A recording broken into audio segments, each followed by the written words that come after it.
Assalamualaikum warahmatullahi wabarakatuh. Bertemu lagi dengan saya Dwi Astuti dalam mata kuliah Educational Statistik. Pada kesempatan ini kita akan belajar bersama tentang ukuran dispersi atau ukuran sebaran data. Ada beberapa ukuran, tetapi yang akan saya sampaikan di sini ada dua ukuran, yaitu yang pertama ada ragam atau variansi, yang kedua ada simpangan baku atau standard deviation.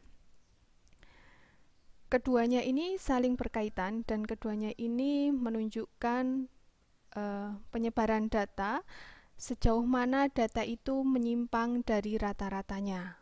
Jika data beragam, maka akan semakin besar nilai variansinya.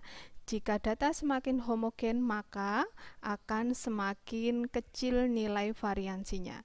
Jadi, kalau kita memiliki sejumlah data, kita mengetahui variansinya atau standar deviasinya, maka kita bisa menentukan atau mengestimasi seberapa jauh sebaran atau seberapa jauh penyimpangan data-data kita terhadap rata-rata. Baik, untuk menentukan ragam dan standar deviasi, kita bisa menggunakan rumus berikut.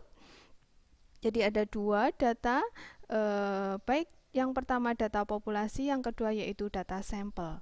Untuk data populasi, variansi dapat ditentukan dengan rumus sigma kuadrat sama dengan sigma xi dikurangi x bar dikuadratkan dibagi n.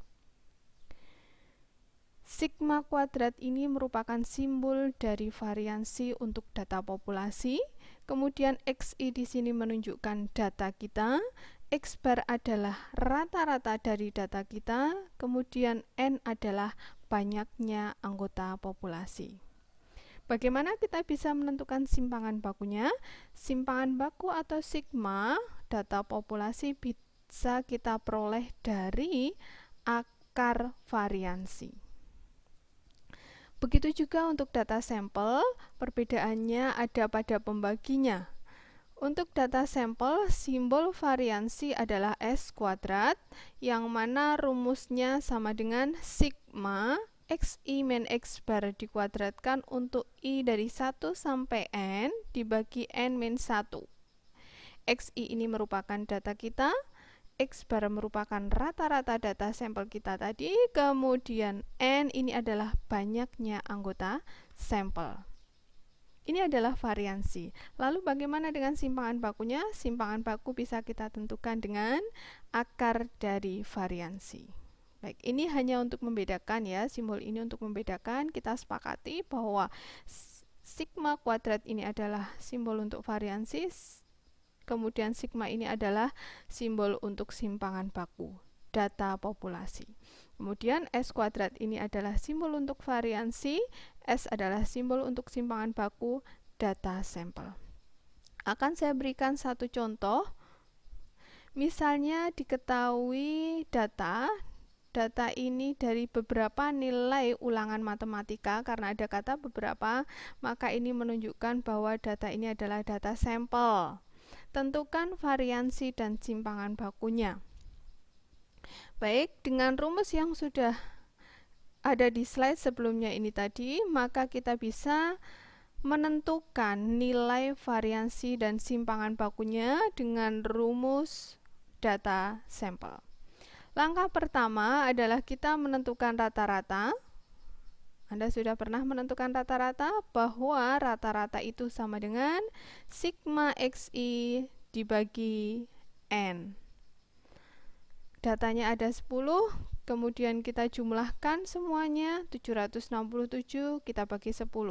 Rata-ratanya 76,7.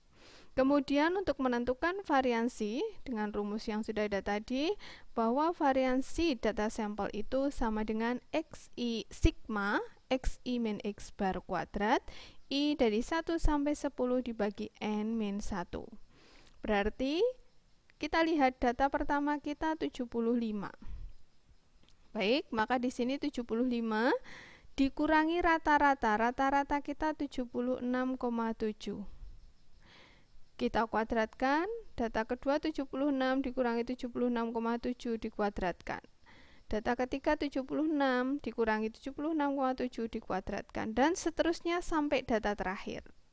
Data ini tidak perlu diurutkan, gitu ya. Kemudian dibagi 9. Kalau Anda cek perhitungannya, maka hasilnya 2,68. Nah, ini adalah variansinya. Kemudian S ini kemudian yang selanjutnya kita menentukan simpangan baku atau S. Nah, di sini S bisa kita peroleh dari akar S kuadrat.